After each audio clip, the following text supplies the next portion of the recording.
삶을 가다 보면 이제 우리가 많은 일들을 겪습니다.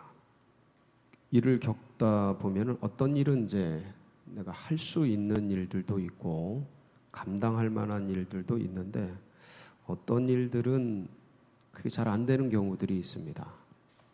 그러다 보면 거기서 이제 좌절하게 되고 낭망하게 되고 이제 넘어지게 될 때도 있습니다. 이제 다시 힘을 주셔서 일어나서 또 달려갈 길을 달려가고 하지만 어느 때는 완전히 이제 무너지는 때가 있습니다. 포기되는 거죠. 내 능력으로, 내 실력으로, 내가 가진 것으로 도무지 할 수 없는 그런 막막한 일을 만날 때가 있습니다. 그러면 이제 사람은 거기서 절망하게 되죠. 하나님을 믿는데 절망한 채로 살아갈 수도 있습니다. 그래서 꺾여버리는 거죠. 마음이 무너지는 겁니다. 믿지 않는 건 아닌데 그러니까 무너진 채 살아갈 수도 있는 겁니다. 그런 생애도 있습니다. 우리가 딱 교회도 나오고 기도도 하고 예배도 드리고 그러지만 어떤 분들은 그 어릴 때 입었던 그 큰 충격에서 벗어나지 못하고 그 트라우마에서 매여서 사는 분들도 계십니다. 그리고 또 어느 경우에는 너무 큰 어떤 종교적인 기독교죠. 그 안에 큰 충격을 받아서 하나님을 안 믿는 건 아닌데 더 이상 교회에 더 이상 들어가고 싶어 하지 않는 그런 분들도 계십니다. 손대려고 하지 않는 거예요. 믿기는 믿는데 교회 가운데 더 이상 들어가고 싶어 하지 않는 겁니다. 혹시 그런 분들 만나 보셨습니까? 저는 종종 만나 봅니다. 그 얘기를 들어보면 깊은 내상이 있어요. 지도자에 대한, 목사님에 대한 어떤 큰 충격을 받았다거나 아니면 교우들 간에 씻을 수 없는 상처를 입었다거나 그런 분들이 간혹 계십니다. 그러면 이제 그거를 끌어안고 그냥 머물러 있기는 하는데 더 이상 아무것도 안 해요. 아무것도 안 해요. 어떻게 해야 될까 이런 분들은. 뭐 그런 분들뿐만 아니라 우리들도 이제 믿음의 길을 가고 신앙의 길을 가는데 하다 안 되는 것들이 간혹 나옵니다. 그러면 이제 마음이 무너져요. 이제 기대가 무너져요. 그러니까 신앙을 포기하는 건 아닌데 그냥 거기에 죽은 채로 그냥 제 사모님들 가끔 이렇게 뵈면 사모님들 중에 그런 분들이 계셔요. 목사님의 이중적인 생활 그런 걸 보시는 거겠죠. 절망 속에서 살아가요. 교회 안 나오는 건 아니에요. 아니면 내 자신의 무능, 어떤 세상에 너무 큰 이제 우리 성도님들 세상에서 살다 보면 믿음은 교회에서 있는데 세상에 나가면 세상이 너무 커 보이죠. 그러면 이제 거기에 주눅이 들어서 뭔가 이렇게 눌려서 더 이상 뭐 해보려고 하는 그 어떤 게 이렇게 좌절되는 거예요. 의식이 좌절되죠. 그냥 교회로 피하는 거죠. 교회에 와서 예배 드리고 그냥 그 어떤 이런 신앙적 종교적인 생활을 하는데 사회에서 더 이상 뭘 하려고 하지 않은 거기가 죽어버린 거예요. 너무 거대한 걸 봤기 때문에 이제 그런 것들에 부딪히면 그 영역이 이렇게 눌려버려요. 눌리면 더 이상 뭘 하려고 하지 않아요. 어떻게 해야 될까 이럴 때 여러분들은 그런 거 없으세요? 왜 없겠어요? 다 있죠. 어떤 분들은 나이 때문에 아휴 더 이상 뭘 하냐 아휴 더 이상 뭘 하냐 그게 딱 부딪힙니다. 뭐 그다음에 또 어떤 분들은 소유 때문에 아휴 내가 가진 게 없는데 뭐 어떡하냐 뭐 이런 것도. 어떤 분들은 건강 때문에 아유 내가 이 꼬라지를 하고 더 이상 그러니까 뭘 하려고 하지 않는 거죠. 그 사람이 누구냐? 모세예요, 모세. 그래서 오늘 이 질문 있잖아요. 네 번째 하나님과 예수님의 위대한 질문. 내 손에 있는 것이 무엇이냐? 이 네 번째 질문인데 이 네 번째 질문의 해석은 이게 본 깊은 뜻을 찾아내려면 이 맥락에서 접근해야 돼요. 완전히 무너진 사람. 하나님을 아는데 더 이상 뭘 하려고 하지 않는 이제 끝났다고 자포자기하고 좌절된 그 의식 속에 있는 그 사람. 그게 우리는 이제 이 상황이 우리에게는 어떤 영역이 될 수도 있고 아니면 자기 전 존재가 될 수도 있겠죠. 어떤 분들은 더 이상 나는 무력하고 나는 아무것도 할 수 없고 그런 존재로 그치만 하나님은 떠날 수 없고 그냥 다니는 거죠 뭐. 어떤 영역은 어떤 분들에게는 어떤 영역에 그게 딱 부딪힐 수 있는 거고 재정이면 재정, 건강이면 건강, 어떤 사람과의 관계면 관계 거기 딱 부딪혀서 그냥 거기 그냥 포기하고 더 이상 신경 쓰고 싶지도 않고 그냥 뭐 그런 영역일 수 있는데 이제 그럴 때 어떻게 해야 되는가? 하나님은 그런 사람에게 어떻게 하시는가를 이 질문을 통해서 볼 수가 있는 거죠.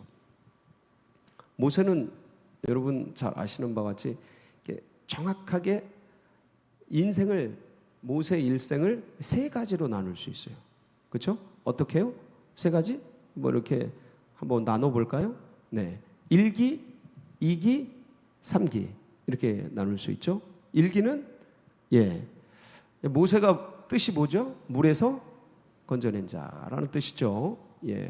원래 이제 애굽의 식민지도 아니죠. 노예로 살던 이스라엘 백성들인데 그때 태어난 거죠. 그래서 특별히 모세 때는 더 강화가 돼서 애굽에서 이스라엘을 상대할 때 처음에는 요셉이 살아 있을 때까지는 아주 긍정적으로 같이 살았어요. 그러다가 요셉을 모르는 왕이 이제 앉고 나서는 사람들이 이스라엘 백성들이 많아지니까 이들을 노동력으로 동원을 합니다. 이게 1기예요.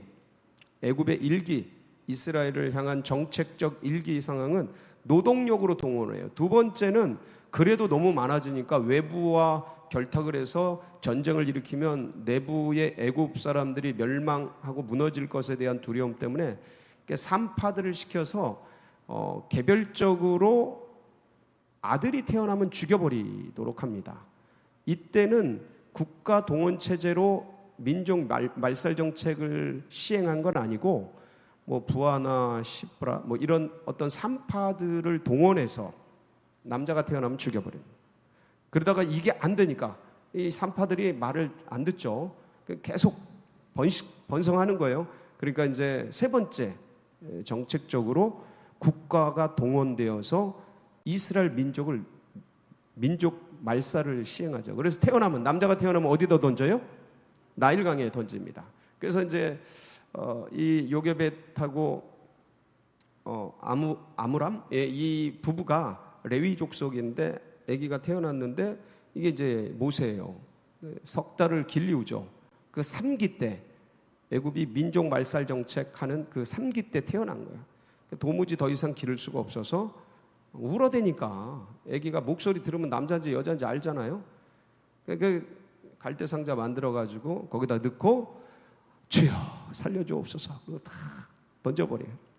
그 나일강에 가는데 누가 주서요? 이게 참 기가 막힌 하나님의 섭리죠.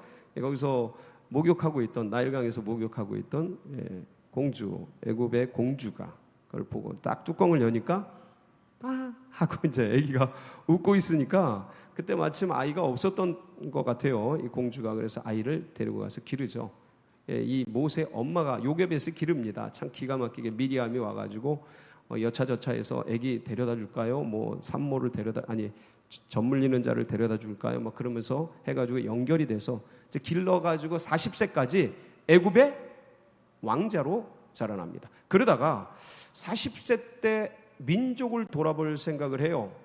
이게 참, 엄마가 기르면서 네 민족의 뿌리가 어딘지를 알려줬겠죠. 은근히 뱀처럼 지혜롭게 외부에는 말하지 말고 내부적으로 아마도 그랬을 것 같아요. 그러니까 이제 민족적 정체성이 생긴 거겠죠. 그러다가 이제 40세쯤 되어서 민족을 돌아볼 생각을 합니다. 그래서 그 애국 군인을 쳐 죽이죠. 근데 그러면 이제 이스라엘 백성들이 와, 우리 민족의 영웅이 나타났다 그러면서 쫙 따를 줄 알았는데, 모세 딴에는 사도행전 7장 23절에서 25절을 보면 거기에 이제 모세의 생각이 나와 있습니다. 시작. 나이가 40이 되매 그 형제 이스라엘 자손을 돌볼 생각이 나더니 한 사람이 보호하여 압제받는 자를 위하여 원수를 갚아 애굽 사람에게 그는 그의 형제들이 하나님께서 자기의 손을 통하여 구원해 주시는 것을 깨달으리라 생각하였으나 그들이 깨닫지 못하였. 여기까지 깨닫지 못하죠. 그리고 오히려 이제 뭐라고 네가 어제 나를 죽인 애굽 형제를 죽인 것처럼 나를 죽이려느냐 그러면서 이제 막 탈로가 나게 되고, 그래서 이제 어디로 도망가요? 미디안 광야로 도망을 가죠. 바로의 왕자들이 여러 명 있었는데 그때 모세가 되게 탁월했어요. 그 역사를 보면. 근데 이 탁월한 모세의 경쟁자들이 모세는 아무래도 민족이 다르잖아요. 그런데도 그 공주의 사랑을 받고 탁월하게 그 어떤 왕자로서 역량을 발휘하는데, 그런데 이제 다른 경쟁자들의 왕자들이 있지 않습니까? 황제가 되기 위한, 바로가 되기 위한 치열한 내부적 정치적 싸움이 있다고요. 그 40세쯤 되면 뭐 거의 목숨 걸고 싸우는 거죠, 이제. 근데 이제 이 모세가 자신의, 그러니까 애굽의 군사를 죽였다라는 건 엄청난 핸디캡이 되는 거예요. 이건 핸디캡 정도가 아니에요. 제거 대상이 되는 거죠. 그러니까 이제 다른 왕자들을 피해서 도망간 거예요. 어디로? 미디안 광야로. 미디안 광야 가서 뭐예요? 양치기가 되죠. 그래서 이기는 40세부터 몇 세까지요? 80세까지 이제 양치기가 되어서, 자, 이제 80세 때, 지금 오늘 우리가 읽은 이 본문은 뭐냐면 80세 때 한 떨기나무에서 불꽃이 피는데 꺼지지를 않는 거예요. 그래서 가까이 갔더니 모세야 주여 뉘시오니까 그러면서 네가 가까이 오지 말아라. 네가 선 땅은 거룩한 땅이니 네 발에서 신을 벗어라. 그러면서 1차 내가 너를 택하여서 이 애굽으로부터 이 백성을 끌어내어서 7족속 가나안 땅이 차지하고 있는 그 땅을 내게 줄 테니 너는 이 백성을 이끌어 가라. 막 그런 어떤 큰 사명을 주시죠. 근데 나이가 몇 살이었다고요? 80세. 여러분, 지금도 80세면요. 지금도 80세면 대부분 많은 분들이 꺾입니다. 네. 그냥 다 놔요. 모든 걸, 거의 대부분. 왜냐면 몸이 그러니까.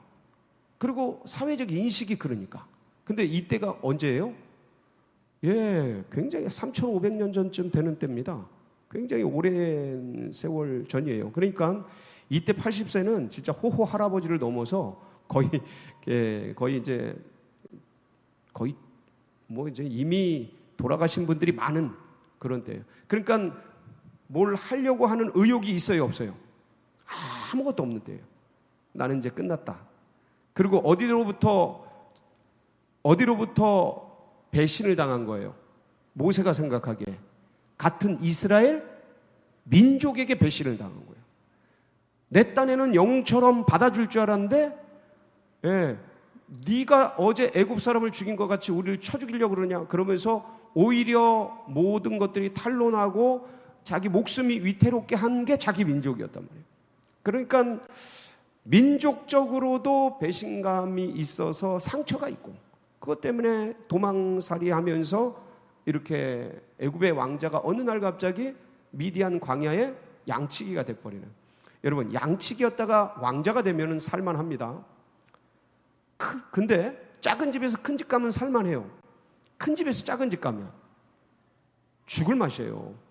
그러니까 왕자였다 거지가 되면, 뭐 양치기가 거지는 아니지만 비유를 하는 겁니다. 굉장히 삶이 곰핍하고 힘들고 내가 놀던 물이 있는데 아니 내가 강남에서 놀았는데 지금 태백 골짜기에 가지고 뭐 하란 거야. 그러니까 놀던 물이 있는데 너무 구차한 삶으로 들어가다 보니까 완전 그게 이제 1, 2년이면은 다시 돌아가야지. 다시 회복해야지. 이런 소망이 있죠. 그럼 몇 년이요? 몇 년? 40년. 끝난 거죠. 그러니까 우리가 생각해도 끝났어요. 제가 생각해도 끝났어요. 자신이 생각해도 끝난 거예요. 근데 이제 거기서 부르시는 거예요. 그러면서 막 가나안 땅을 차지하고 7 족상 몰아내고 네가 가서 뭐 해라는 거예요. 모세가 처음에 뭐라 그러는지 아세요? 1차 거부 사건. 주여 내가 네 귀에 그런 일을 합니까?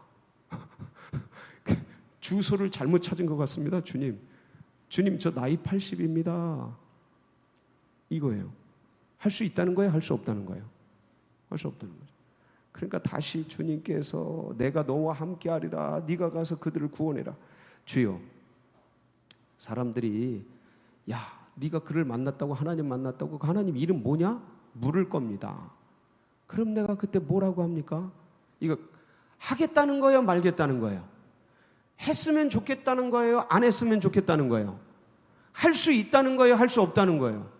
할 수 없다는 거죠. 그러니까 나는 스스로 있는 자다. 내가 너와 함께 하겠다. 네가 가서 애굽의 사람들을 끄집어내고 바로가 말을 듣지 않을 거다. 근데 내가 강한 손으로 쳐서 그들을 네가 나갈 때 이 애굽 민족에게서 금품을 취해서 그러고 나가라.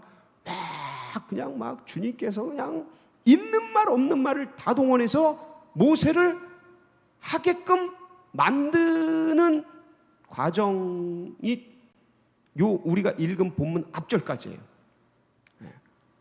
앞절까지.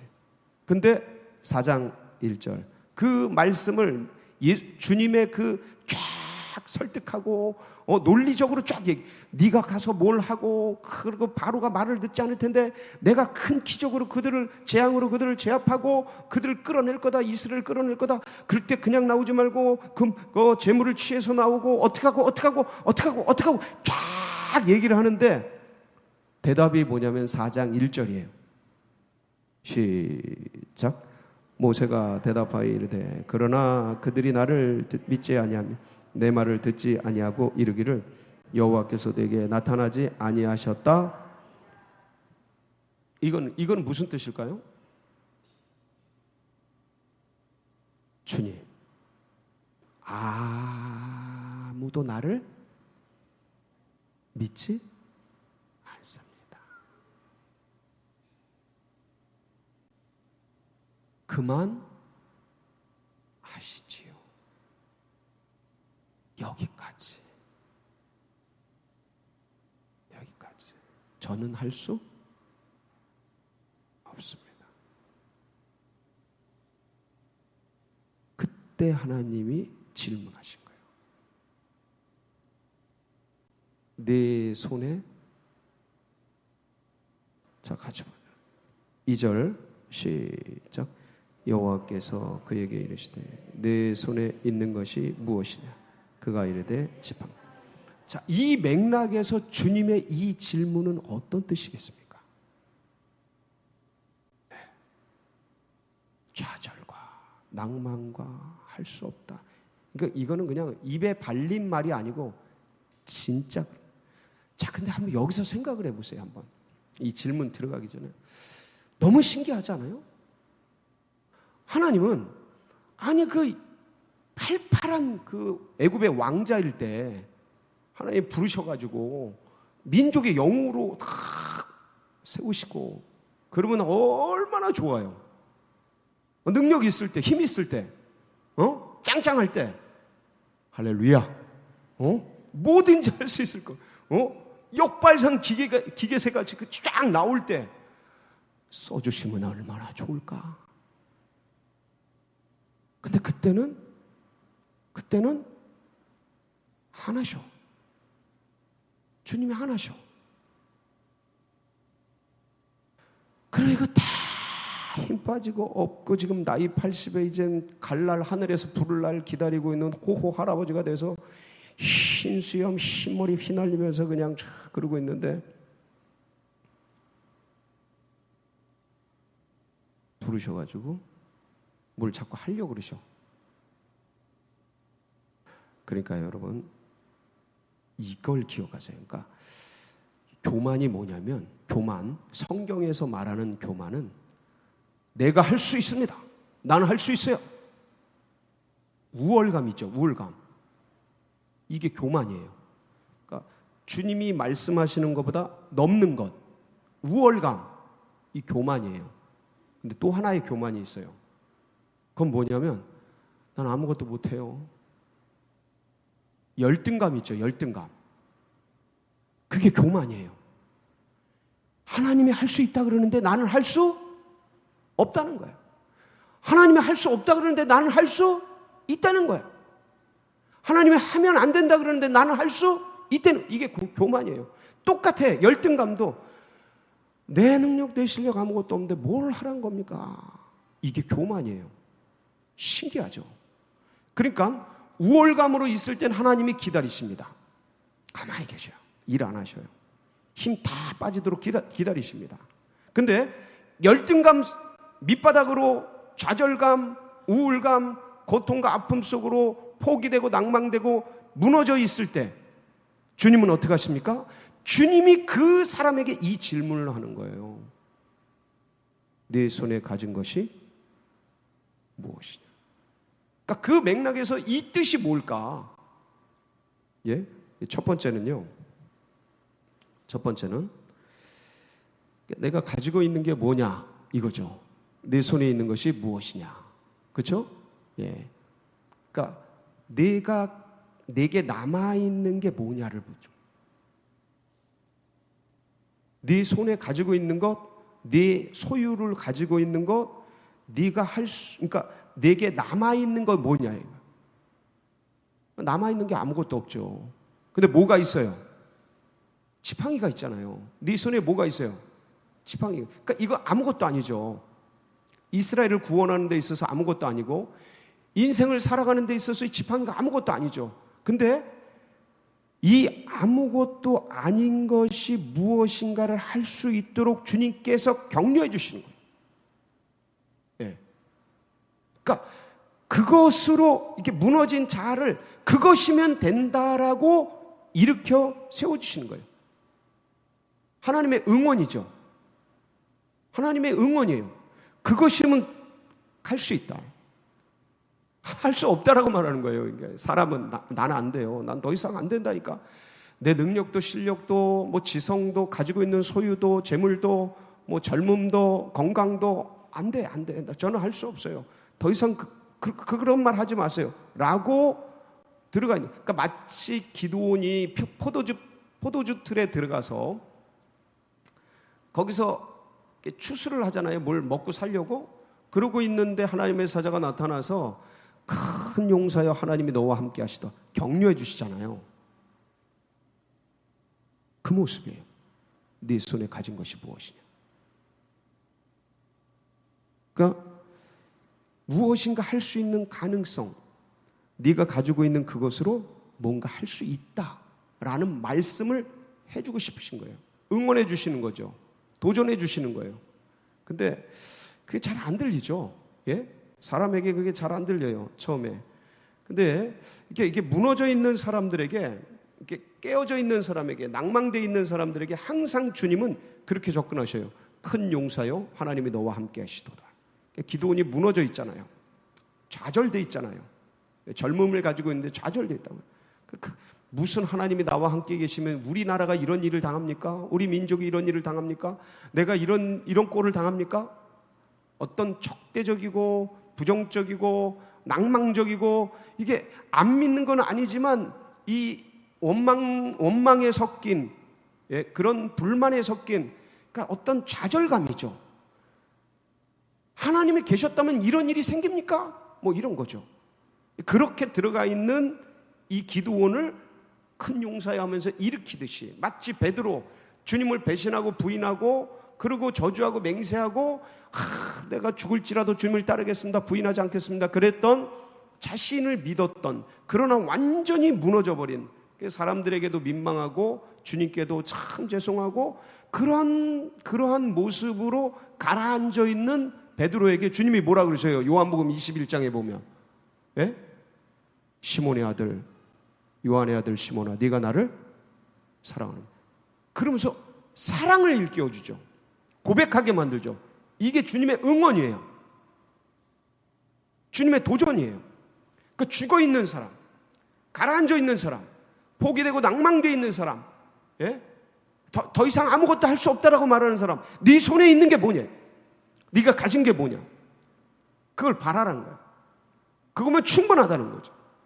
주님은 그렇게 말해요. 근데 사람은 또 이게 믿어져요, 안 믿어져요? 아무것도 안 믿어져요. 그러니까 두 번째 의미가 네가 가진 것이 뭐냐라는 뜻이, 왜 너는 너 자신만 바라보느냐? 왜 너는 네 상황만 바라보느냐? 사람이 그래요. 밀려가면 자꾸 내 모습만 보여요. 내 못난 모습, 끝난 모습, 아무것도 할 수 없는 내 꼬라지, 상황, 환경, 이런 것만 보이지 않아요, 여러분? 그렇다니까요.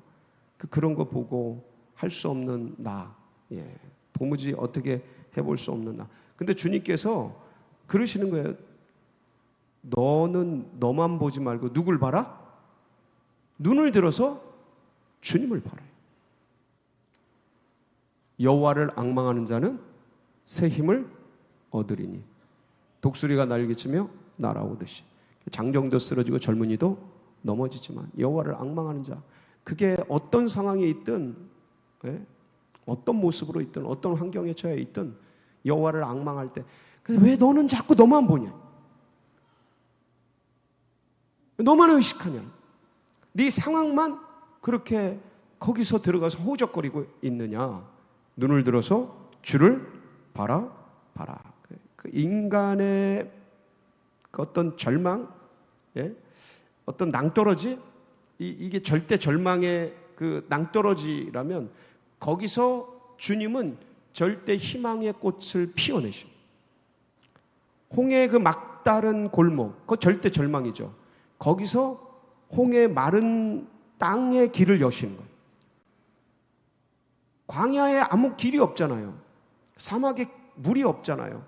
거기에 광야의 길을 내시고 사막에 강을 내시는 분이 누구셔요? 주님이셔요.